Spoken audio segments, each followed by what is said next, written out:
My next guest is a former SEC star and the former quarterback of the Washington football team. Ladies and gentlemen, Mr. Jason Campbell. Jason, is everything going for you? Hey, what's up, Zach? Can't complain, man. Just out here trying to make it through one day at a time. But a lot of changes, a lot of changes. So it's a lot to talk about. Absolutely. So we're for NFL, we got training camp coming up next week. What have been your thoughts on the offseason so far?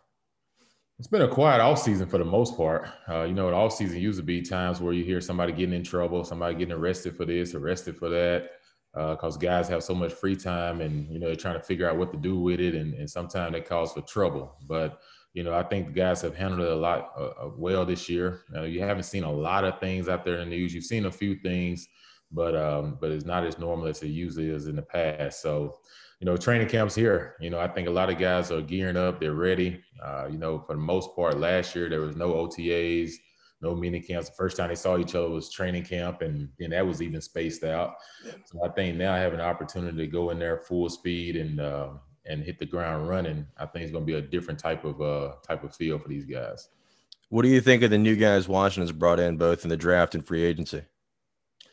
I do. I like the guys they brought in. The kid they drafted out of Texas, the offensive lineman. I think he's going to have an opportunity to compete with Eric Flowers and Charles Leno that they have there. I'm not expecting him to start right off the bat, but I think he will have a chance to go out there and gain some experience, learning behind those guys. And anytime you ink a 3-year deal, with some of these guys that you brought in as a free agent, they're pretty much going to start that year. So I think this year will be a big learning curve for him this year. When you think about the receivers that Washington brought in, Curtis Samuels, to add along with, Terry McLaurin, Curtis he was a big part of Carolina Panthers, what they did. And he's also a special teams guy. So, they can put him back there and not put their best receiver, Terry, with Terry being back there, return punts and kickoffs, that they can put Curtis back there and let him do that. And as their number 2 receiver. So, I think that's going to open up some doors. And then you think about, from a defensive standpoint, getting William Jackson III, I think is huge. You pair him up with Fuller. Now you're talking about, one of the best tandems in the NFL to go out and compete on Sunday, especially in a passing league. So, I like some additions that they made and everything they're doing. So I think they're headed in the right direction. Then going back to Terry, did he ask you to use 17? I don't think he had to. I think Doug is the one he has to ask. I had a good time in that number, though. I put up some good numbers with a lot of chaos, but we definitely had a chance to communicate. Like, he's one of the stand-up guys. I'm a fan of his. A lot of guys are like ego guys and things like that, but that's not Terry. Man, Terry is a, straightforward, humble guy. So, he wears the number right, man. And it represents him very well because, like I said, Doug was a humble guy. I consider myself a guy that, didn't have an ego, and now Terry is a guy that's, continue to do the same. So, he's great for Washington, he's great for the locker room. And then going back to the first round, he's elected Jamin Davis, linebacker from Kentucky. That surprised you? You think they might look at a QB? No, it doesn't surprise me. You look at the draft and everything from a quarterback standpoint, everybody gets hung up on, trying to get the young quarterbacks. But I feel like when you got this guy, defense wins championships. You already got Chase Young. You already got Montez Sweat. You already got, your guys on the D-line, a couple Bama guys from there they already picked up in the last couple of years. Your linebacker core. When you get this kid from Davis, you look at what he did at Kentucky. Kentucky – is not a powerhouse in football. In basketball it usually is, but they're a very respectable program in the SEC. And you think about what this guy does, man, and you talking about the defense that Washington runs, like, you need that type of player. He's a game-changing player. And so that pick doesn't surprise me. And I think him playing in Ron Rivera's defense, look at Thomas Davis, how many years he played with Ron Rivera in that defense. Now you get a chance, if you this kid and you come in like, your antennas got to go off because you got to be excited about the opportunity to play for a defensive head coach and knowing that you're going to get your opportunities. And looking at the guys right now, they do have a quarterback. You obviously brought in Ryan Fitzpatrick, you have Taylor Heineke, Kyle Allen, and a couple of guys, practice squad guys. Do you like the kind of nucleus they had? Or do you think maybe they should have tried to go after some of those guys that were available? I think you can push yourself to wait another year. I think, Taylor Heineke, he came in and had a really good playoff game. And, like I said, Tampa didn't have any film on him. So it's a great opportunity for him to go out there and showcase. Now, the problem is, people get tape on you. They know how to prepare for you a little bit better. and they kind of know what to expect. But for him, I think he's in a win situation. You know, he was on a, about to just be out the league, and now he got a 2-year, $8 million contract, so off one game, so, and then you look at, Ryan Fitzpatrick, guy that's been in the league for 17 years. I remember talking around when I was playing, he was talking about retiring when he was in Houston. And then all of a sudden, he caught fire. And like he said, he found the fun again. It's tough when you play for bad organizations, man. Sometimes it takes the fun out of the game. But, for Ryan, he's had opportunity to still get opportunities after opportunities. And I think he's found his fun again. And when you see him doing stuff off the field in the media, that's when you know a guy's having fun, when his true character comes out and he's able to just kind of, be himself. And I think he's really good for Washington in that locker room. Like I said, his career's been a hills and valleys. So you have to expect that during the season for it to be a hills and valleys. Like, he's going to give you some games, you be like, wow. He's going to give some games where you'll scratch your head. But I think he can be great for Heinicke, and he can be great for Kyle Allen, just to learn from. And they can see what happens. You got a defense that's built to win. And now you get your offense with Ryan Fitzpatrick. He's going to take chances down the field. And, that's something that the other two guys couldn't do that much of. But Ryan, he's going to do that. He's going to take those shots to Terry and Curtis. And, he's going to throw the ball down there and let those guys go make plays. And he's not afraid of throwing interceptions. So, those guys has to be excited about this chance. But, yeah, I don't think they had to go get a rookie quarterback this year. I think you can wait. With Fitz, I know the past couple years in Tampa and then last year in Miami, he kind of starts off hot and then sometimes he gets a little bit cold and then the team kind of flips to the backup. Do you think they should kind of wait it out if that comes, or do you think they should go to Heinicke if Fitz doesn't have it? Well, a lot of that is always pushed by the media and the fan base. Yep. You're in Washington, D.C., it's a huge fan base as far as the nation's capital team. So my whole thing is last year, Fitz, he was doing really good in Miami. I didn't see the reason to pull him. And then when they did pull him, they always had him right there as your backup pitcher to come in the game and try to seal the game, So, they want to give Tua some experience, but I didn't think they necessarily had to play Tua last year. I thought Tua could have just continued to heal that injury, and now the kid goes out there, he wasn't able to play on a full strength, and now everyone's judging him. Everybody wondering if should he been drafted that high, should he be playing?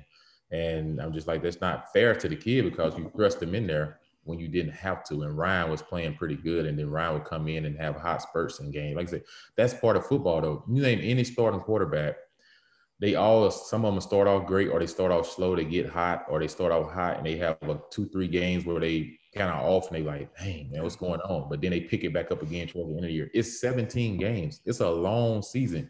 You can't be up for 17 games as far as you're playing your best every game. Like some games you're trying your best, but your best is just not happening. And you just go home, you be like, man, why couldn't this happen for me today? And it just wasn't your day. But the NFL is a tough, man. The quarterback position is a very tough position. That's why, I give guys a lot of credit, to play the position, especially when you play to yourself. You understand that it is a grind, and you're going to have some bad games and you can't control it sometimes. Do you think going into training camp, there's a portion of the locker room that's kind of like, all right, Fitz is the veteran. We brought him in. Let's see what he could do. And there's another portion of the locker room going, well, Taylor kind of gave it everything he got against Tampa. Do you think, or do you think it's just kind of like, all right, whoever's the best, let the best man win? I think those guys are saying who's ever the best, let them go. Let those guys compete. Of course, they're paying Ryan a good amount of salary. They're not going to pay him that, I think, to sit on the sideline. You bring a guy in, you're paying him the salary you're giving him, you're paying him to be the starter. And but I think they're in a great situation from a comfortable standpoint because they know, you still got to knock on wood. If Ryan gets hurt, Heinicke has to be ready. And then if Heinicke gets hurt, Kyle Allen better be ready. You went through 3-4 quarterbacks last year, so you have to understand the football game, an injury can happen at any time. So whoever wins the battle, the next guy can't just sit down and just be like, oh man, I lost the battle. No, there's no time to think that way. You have to still prepare yourself as a starter and think as a starter because you could be thrust in at any given point. So and just looking at it, I think the locker room is going to handle this well. I think the defense is not going to give up many points.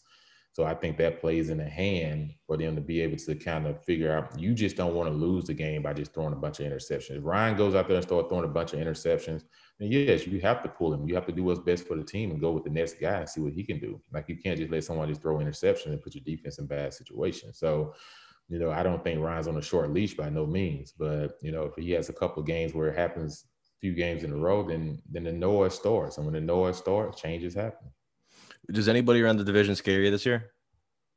Dallas does. Like I said, last year they were still in it without Dak, and everything. And so now you get Dak back and you get a healthy Zeke. They look like Zeke has lost a lot of body fat. He's trying to, he's retooled his mindset. And then, you look at them from an offensive standpoint, you name a receiving core that's just as good as them in the league. Like they're right up there. They got to be top 3 as a unit.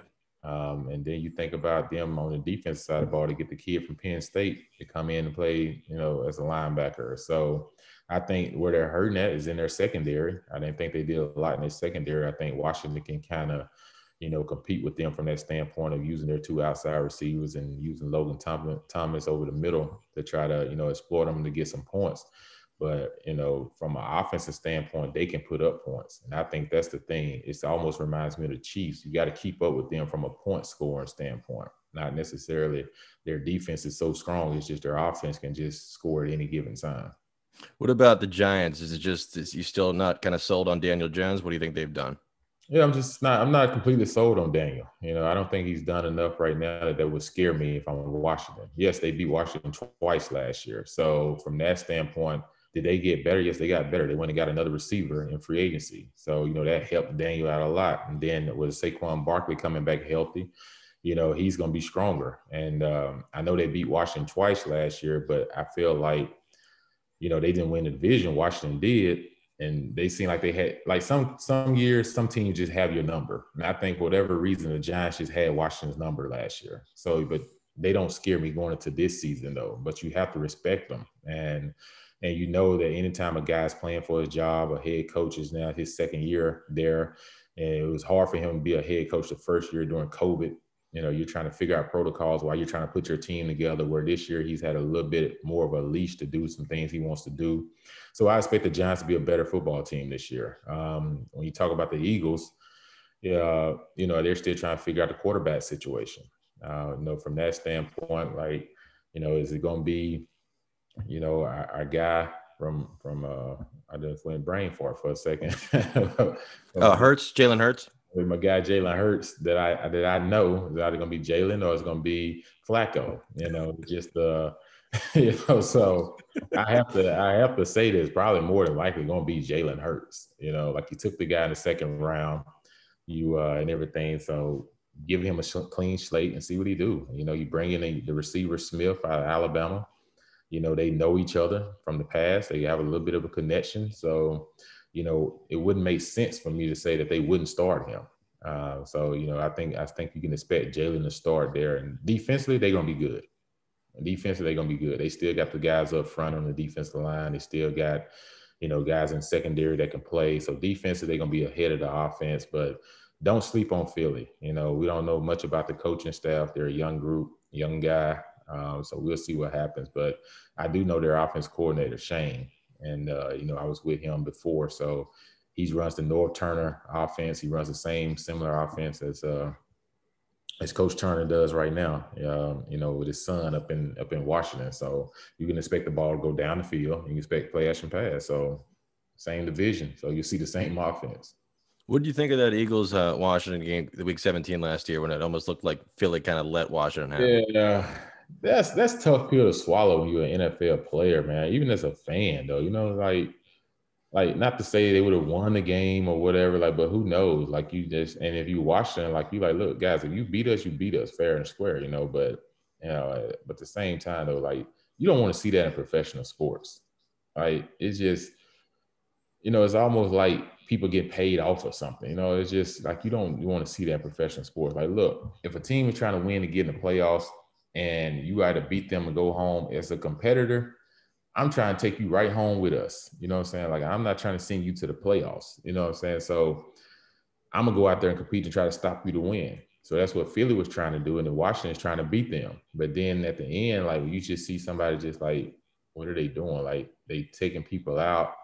like you kind of know like what's going on, and then you in a division where Philly and Washington, you're rivals, so it kind of makes you question the character of what was going on there. I didn't like it from a standpoint of just a competitive player. Like, anything we get, we want to earn it. Like, at the same time, like, that's just not good for the game, man. Like, don't do that. I don't care if it is week 17 and you're trying, like, you still get paid. When you pick up your paycheck, you get paid to play. So you play all the way through the season. No matter if you're 2-14 or if you're 1-15, your job is to go out there and play as the highest level that you can play at. And to the final clocks hit 0-0-0. So I didn't like that aspect. I want to ask you, because I know you do a lot with Auburn. You get the Believe in Auburn podcast. Are there any guys from Auburn that were drafted this past year that you like the fits? Yeah, I like Schwartz, Anthony Schwartz, going to Cleveland. I think that'll be, a great fit for him. He's going in there with Odell, and he also, get to play with Landry. Of course, Mayfield be a year older, and they have a strong run game. So a strong run game that they have with Chubb and those guys, you're going to suck up the safety. And with Schwartz being the fastest man outside of Tyreek Hill, they're going to use him to go over the top, stretch the field, and they can use him in kick return and punt return. So I thought that was big for them to jump up and grab him. I didn't think Auburn used him as well as they could have with all his dynamic speed and everything he does. I think Cleveland will try to find a way to exploit that. Our other receiver, going out to Denver, I think he has an opportunity to go and do some great things. Seth Williams is who I'm talking about. I think Seth has the opportunity to go there. He's a big target. And like I said, like, if you look at Auburn film, they didn't do a lot of, like, route running. A lot of their stuff was based off speed sweeps and different things like that. So now you put these guys in the offense where they actually learn to run routes. I think those two guys can do really well in the NFL. And flipping over the college side, news came out yesterday that apparently Oklahoma and Texas are trying to join the SEC. What were your initial thoughts when you heard that? Doesn't surprise me. Texas A&M is the biggest rival to Texas in the state of Texas. And so you got to think about it. They're losing. Texas used to get the top recruits. Now they're losing recruits to Texas A&M because these guys are like, look, the SEC, they're paying more money to their athletes when you think about it from a standpoint. And now they have the NIL. So they're on national televised games. The games are competitive. So who you think these sponsors are going to go to? They going towards the SEC guys. So it's all a big money thing. So when you look at Oklahoma and Texas, they like, okay, how can we fit into the puzzle? How can we get a part of this? And as the SEC, it would be fun to have those two teams because you look at it, the West is loaded. You have LSU, Alabama, Auburn. Each year is always tough. Texas A&M is in the West. Ole Miss and Mississippi State, they're no slouch. They're in the West. Arkansas is improving. They're in the West. Look at the East. Who you got? It's just Georgia and Florida. Tennessee has fell off. They used to be a powerhouse. Last 5 years, they've fallen off. South Carolina has always just been kind of mediocre. So if Texas and Oklahoma was to come in and be on the east side, now you're looking at a level playing field. And you want to talk about some great college games. They would literally have to go to a 10-game SEC schedule because they would literally have to play like 10 of the best 14 teams at that time. Right now it's 12. It would be 14 at that time. So, man, it would be all the primetime games would go to SEC. And you see the SEC is pretty much trying to run their own league and get away from the NCAA. So I think a lot has to do with that as well. So it's going to be a lot of AD talk this year. I think this is just scratching the surface. I think you'll hear more about this in the spring. And so watch out this year for the Big 12 and see what happens as far as like the talk and all the chatter that goes on because it may pay dividends coming in the springtime. And then in the SEC right now, who's the best quarterback in the SEC? Oh, I would probably have to say, the Daniels kid out of Georgia. I would probably say JT Daniels just because the simple fact that, he's going to have a great defense. Of course, he lost his big weapon, Pickens, who's probably going to be the number one receiver in the SEC this year. He goes down with ACL injury. But, Kirby Smart can recruit. And, they're going to have some guys to step up and make some plays and everything. And they just picked up the tight end that was at LSU, the big-time prize recruit that transferred over to Georgia. So it's almost like they lose one, but they gain one. So, there's going to be a great competition there. But I would probably say JT Daniels. If I'm trying to go down the list and think, What about Matt Corral at Ole Miss? Yeah, that's the next guy I was probably going to say is Matt Corral, because he's not a big guy, but he's a very, very athletic kid. He can run. He can, make some plays with his feet, make some plays on the run. He can stay in the pocket and make some great throws. So I think another year with him under Kiffin, they're going to put up points offensively and everything. So I expect Ole Miss to really be good again offensively. Defensively have always been their Achilles heel. If they could ever fix the defensive side of the ball, they'll be in the competition in the West. And I think Bo is probably the next guy, if you want to just say from an experience standpoint, he has a lot to prove this year. He can, this is a year for him to, kind of settle in and see like, okay, where he's at in his career. Like I said, he's going to get pushed though. They just picked up Finley and, Finley is a big kid. I just saw him 2 weeks ago, him and Bo, and I spoke to the team. So I think now that you got that guy behind you, I think it either going to motivate you and push you a little bit harder where you don't become comfortable. Because I always thought they didn't have anybody behind Bo that could push him and make him be more competitive and everything. It was just too comfortable. So now I think they kind of take him out of his comfort zone. I think, we'll see how he accepts it. Will he take that and go to the playing field and use that as motivation and everything? Because you have to be willing to accept competition, man, in the SEC, especially at the quarterback position. Like they're always recruiting the top guys every year. So it ain't gonna matter. Like even when you get to the NFL, you're competing every year for a roster spot. So you might as well get used to it right now. And I want to ask you about your time in DC. What was it like getting drafted by them?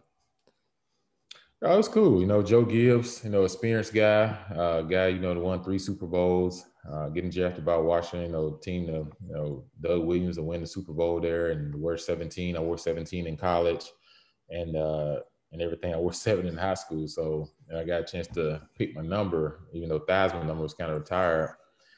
But Joe's a great guy. I enjoy Joe. I ended up getting 17 and everything. But it was great playing in DC. I love the DC fan base. I love living in DC. The problem was at the time that the franchise was just in so disarray. Coach Gibbs was there. It was pretty much ran properly. First year we go to the playoffs.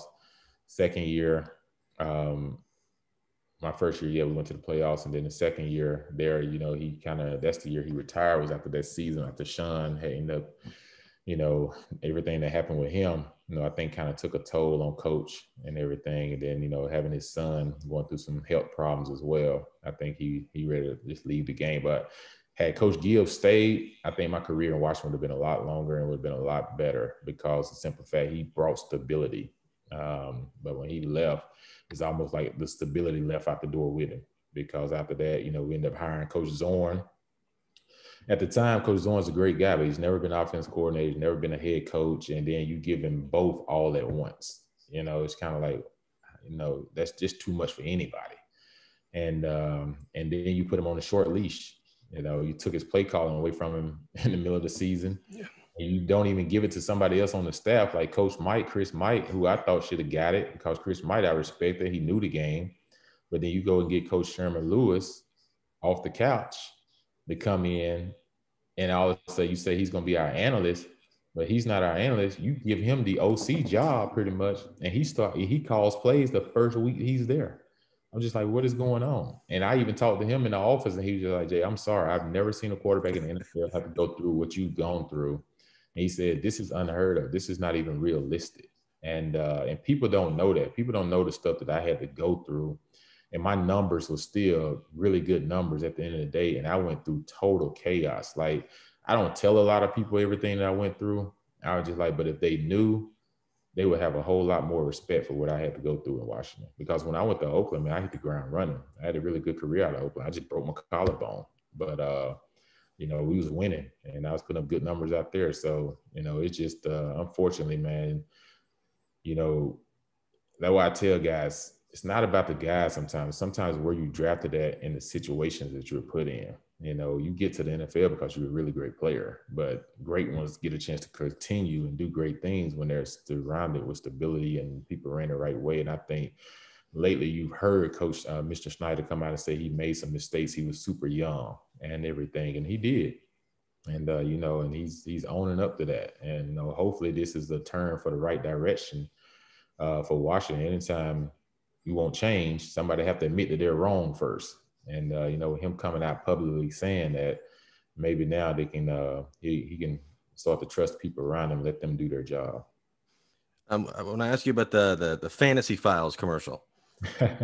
How'd you do that with the ball and then kind of flip it out to two receivers? How'd that happen? Yeah, man, it was cool. I had sandals on that day, and so I was kind of relaxed or whatever. So I had two footballs, and so you had to throw one ball first, and then you got to try to hit the ball in midair, and then you have two people standing on the each side, and the post is split, and you go to two people. So a lot of people have questioned me about it, and I said I haven't yet received any money from all these 3 million views plus. NFL is making all the money. I haven't made not 1 cent off of it, but it was great to be able to have the opportunity to shoot the commercial.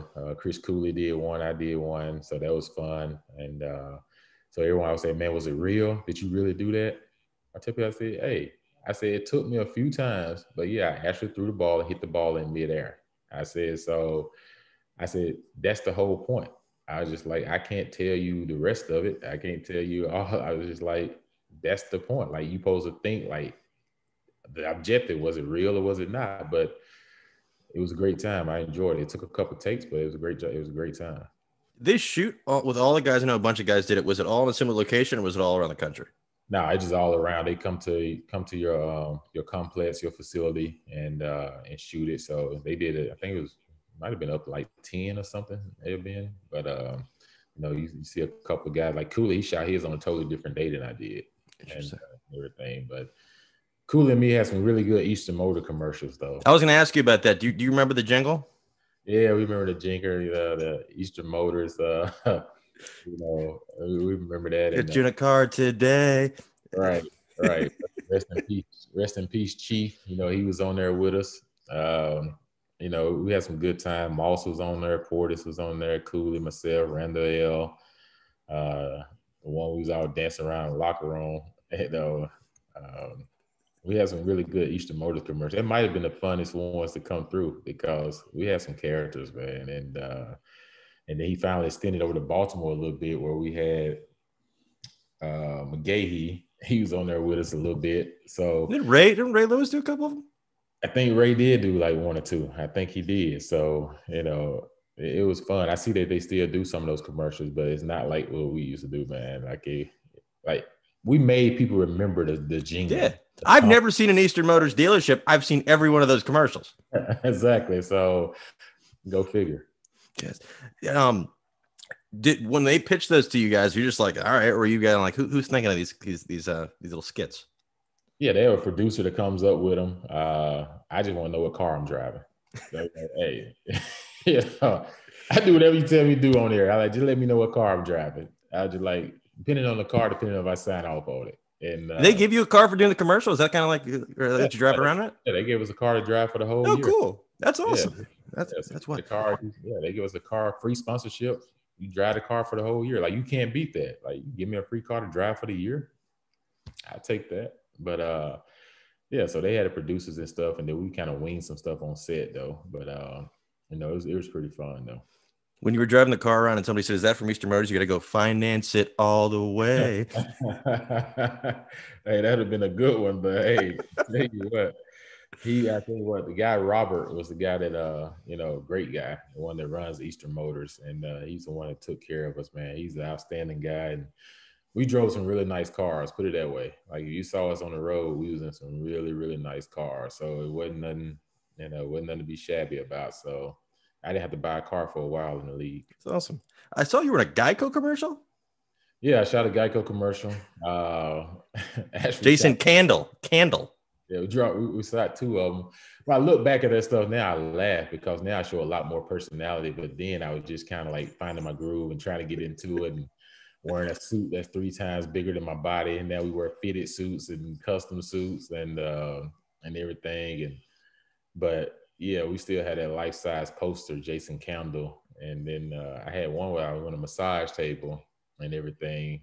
So that was cool. I got a chance to meet the Geico people and still friends with a couple of them to this day. So Like I said, Washington was fun, man. I had a great time. I just wish things could have been better from a stability standpoint because I feel like I had everything that we needed to do. We just needed to put it all together, man. Find stability. Like you can't have too many irons in the fire, man. It just go disarray. Do you think they've finally moved past it? They've finally changed the culture. Do you think it's on the come up now, or do you think there's still more work that they could do? Still more work to do. Like I said, last year they went 7-9. Everyone, just because they made the playoffs, they think it was a historic year. Just like, no, the division was horrible last year. Let's be honest. I bet when we played in the division, it was known as one of the toughest divisions in all of football. Every team was competing every year for playoff spots, if not one going to Super Bowl. So, last year was just kind of like unheard of. We've never seen a division that bad ever. And, not to take anything away from Washington. Of course. But I think this year you'll get a better perspective of where we're at moving forward. Are we turning the corner, and everything. So I think this year tell a lot more rather than last season. What are your expectations for the team this season? What do you think is the best they could do? Well, I expect them to have a winning record, and I expect them to compete and win a division alone. Like I said, I think the team to beat is Dallas, them in Dallas. And the only reason I say the team to beat is Dallas is because you look at the quarterback situation with Dak. Dak is their leader, and he's the guy that's kind of, helps the whole team. You saw how much they missed him from just a leadership standpoint last year.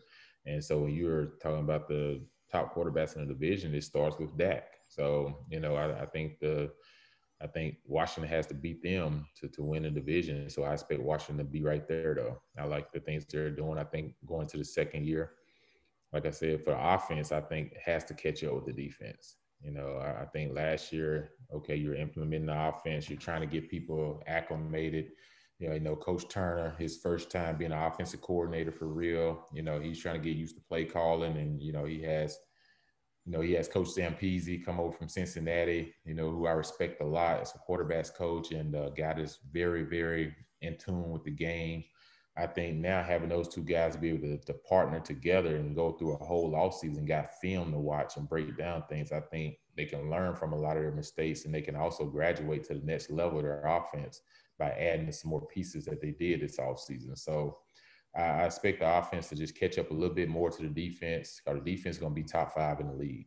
If the offense can just be top 10 or top 15, I think they have an opportunity to make the playoffs again. Do you think Scott Turner's playbook is too conservative? Do you think the guys last year just couldn't get a grasp on it? Well, Scott Turner, like I said, I think a lot of it for him is experience. He hasn't had a lot of experience. Of course, he's been around his father, who's been one of the best play callers in the NFL for years. I was just like, so he's learned a lot, but until you do it personally and you're in those moments personally, like it's still a learning curve. So I feel like he was still learning just as much as guys in the offense was still learning. And I think he'll be better this year. And I think this year with Fitz having a veteran quarterback, there's certain things that Fitz can see in the game where he know it's not going to work, or he know like, I can switch this play to this because I know I've seen all the coverages. I know we can hit this play for a big play. So it's going to allow him more freedom to allow Fitz to change play calls and allow Fitz to do things differently rather than Haskins. Haskins, I don't know how much work Haskins put into learning the playbook. I don't know what his work ethic was like. I wasn't around him. I just go off hearsay. And but I know Fitz is a guy that's going to put the work in. He's going to study. So from that standpoint, you can expect the ball to go down the field, which is where they want the ball to go, is down the field. And then you got your backs that come out of the backfield. You get in the ball, you let them make one-on-one with linebackers and safety. So I think you'll see a different offense from that standpoint. So that's why I say last year, just call it a straight learning curve. This year, we'll see if they improve to the next level. Yeah, that's really all the questions really have for you. Can you promote your podcast so people can check that out? Yeah, everybody, I have a podcast with Taylor Davis. She works for ESPN and Kansas City Royals, and, does a whole lot of stuff, college football. So our podcast is Believe in Everything Auburn, BLEAV. Subscribe for free. More subscribers we get, and the more sponsorships we get. And we talk about all things Auburn, but we talk more than just Auburn. We talk about NFL as well. We talk about other SEC. We talk about whole SEC. and everything as a whole. So, check us out, man. We do some really good stuff on there, and we're just continuing to keep moving forward. What was last season like with Auburn? Were you did the radio for them? Radio Auburn last year, so it was weird pulling up the games. Like you used to see, you get good parking spots available. Drive all the way up to the stadium. So, it was weird pulling up. There's no smoke in the air from tailgating. There's no people. It's just like you pull up and you walk into the stadium. It's like, okay, like, is this a scrimmage that's about to take place? That's what it feels like. It was a scrimmage. But, it was better having 15,000 fans than 0. So 15,000 fans, it made a difference. It made it feel like a football game. But when it's 0 fans, man, it's almost like football is just made off intensity. It's made off of, motivation and crowd noise that you feed off of. And when you don't have that, man, you mentally, psychologically have to check in and just treat it like, okay, I'm against these 11 guys on the field. All my focus is here. Pretend that there's a crowd that you feed off of. But, hopefully, man, we can get this COVID thing down a little bit and get fans back in the stand. Because you saw how the NBA Finals was. Yeah. Like seeing all those people, the excitement, man, that's sports, man. Sports, like it can make a bad day a good day. You know what I'm saying? It can make, people going through some tough times, it can give them something to smile about, something to grab onto, it creates opportunity and hope, and so I just hopefully, man, that we can get to a place, man, where that we can all get back to some normalcy. We've seen a little bit of normalcy, but we're not all the way back because now COVID is picking back up and everybody's getting concerned. They're like, well, darn, football season is right here and it's picking up. It's just like when you just saw how basketball started with no fans, but in the playoffs, they started getting fans, and look what it did for these teams. Like, look at the Hawks. The Hawks almost went to the finals. Like look at the Knicks. You saw all the people that came to the Garden. Like they were amazing. They won one game, and they're gonna remember that for 20 years. They won the next one. And the Garden was rocking. You know what I'm saying? Like, come on, like you just think about it. Like the fans play such a big part of it. I don't know if they could have made it that far if they didn't have that type of support. So, the Bucks, like. You look at Deer District. Deer District was crunk. Like we're talking about Milwaukee. They had one porta potty for 50,000 people. 50,000 people, one porta potty. Come on, how many people peed on themselves out there that night? People was drinking like crazy. Like, hell yeah. There was a 65,000 people party on the outside. I saw one bar in Wisconsin, apparently, because obviously Giannis shot horribly from the line the whole series. They were giving out free shots to everybody in the bar for every free throw he made, and he made 19. So they took a hit. Exactly. So he was 17 for 19 from the free throw line. And then he goes and order a 50-piece the next day. Like, I like Giannis. Like, Giannis exemplified what sports is all about because, like he said, he didn't go join a super team. He didn't do all those things. He did it the right way, the hard way. Like, he stayed put. He built the team. And he understood, like, it takes time. That's the thing about our society. We're the popcorn society where if a player don't live up to something in the first 2 years, let's get rid of him. And you know what I'm saying? And then he goes somewhere else, and then by year 6, 7, he done develop, and then he's an all-star, all-pro, just like, but you don't have time enough no more. You just get rid of guys. And he stayed put, and he grew and grew and grew. And then they built that team, and they won a championship. And I'm a huge fan of Giannis just because of the way he carries himself, man. Like, he taught this younger generation a big deal. He taught the younger generation that you don't have to go join forces or something to try to get the easy way to a championship. There's nothing easy about it. Like, he stayed put and say, look, you got to sometimes put your foot in the mud and get dirty and go to work. And when it works out for you, you appreciate it a lot more. So I'm happy that, he was able to win a championship the way that he won it because it pays dividends, man, for this younger generation, man, that thinks everything is a popcorn society. So, I appreciate it, Zach. My Instagram is Campbell17 for all your fans out there. Follow me on there. You can DM me some questions sometimes. Every now and then I'm able to get to them. If not, that just means I'm tied up. I'm busy. But, appreciate the opportunity. Absolutely. And then one more blueprint for the Bucks is if you championship team, you want to kind of reach that threshold, sign Bobby Portis. He'll get you there. Right. Because Bobby Portis, you got to think, he paid dividends for that team. He had 16 points in the last game. But every time he comes in the game, everybody's Bobby. Like, that even does something for Giannis. It does something for Middleton because they feel that energy. Like, this is not your star player, but the people are treating him like a star player. And that's why I like Milwaukee, man, because it wasn't about who gets all the accolades, who gets the praise and all that type of stuff. No, they won as a team. Like Giannis, if somebody was open, he kicks on the ball. If he can get to the hole, he learned playoffs. Like, dang, man, when I'm shooting threes, I'm crushing us as a team. So he stopped shooting threes. He was shooting maybe 1 or 2 a game instead of 8 to 10. He just stopped shooting threes and he started going to the basket, getting to the rack. And that's a great player, being able to accept criticism and use it to help him be one of the best players in the NBA now. So getting Bobby Portis, man, they got to re-sign Bobby Portis. You ain't got to. Well, he's the mayor now, so I don't know if he can play anymore. Yeah, I was saying, so but you need that. Everybody has that one guy on the team that brings that excitement.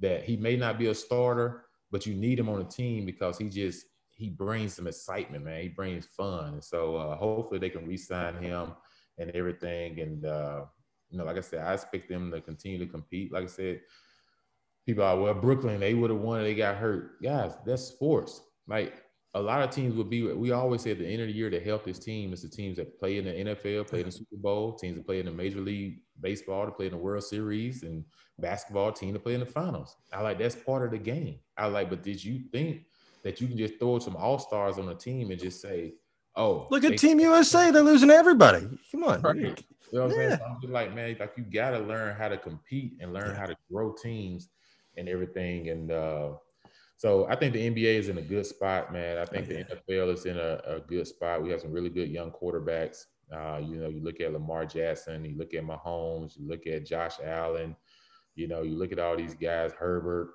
I think the NFL, man, is in a good position to continue to grow. I think some of my sleepers this year, see what the Raiders do with Derek Carr, see what they can do, what Winston. Has Winston improved? He's got vision. He can see 10 feet. So we'll see if because he's in the offense. Sean Payton now, he's one of the top 3 play callers in all of football. So let's see what Winston can do in New Orleans, because they're going to be good defensively, and they have weapons offensively with Kamara and those guys. So everyone expects the Bucs to be back up there, which we all do. We expect the Bucs to compete, but. I think the other one is what happens in Green Bay. Will Aaron Rodgers show up for training camp next week, or will this thing push in? My bet is, even with all the saga,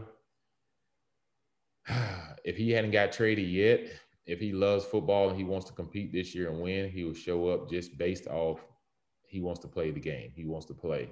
Now, if it's really, really business-oriented, and which tells me is outside of business because they offer him a contract that would have been the highest paid player in the NFL, and he turned it down. So to me, that tells me that it's some internal issues with him and the owners, him and the people that's part of the ownership, because they don't really have an owner. So it's some internal, deeper issues for him, because it wasn't about the money, because they would have solidified him for 5 more years there. Yeah. So this thing is going to get interesting. If he shows up at training camp, he's going to play his best this year, but he's out. If he doesn't show up at training camp, they're going to be a huge mistake. They need to deal him quickly, while they can get a lot for him, because as long as this drags out, man, it's going to get ugly, and it's not going to be good for Love. He didn't ask for this. He was drafted there. So, and people going to boo him when he gets a chance to play, and it's not even his fault. So, it's just too many pieces in the fire, man. So we'll see what happens. Yeah, I can't wait for training camp, but do appreciate you taking time as always. And this was awesome.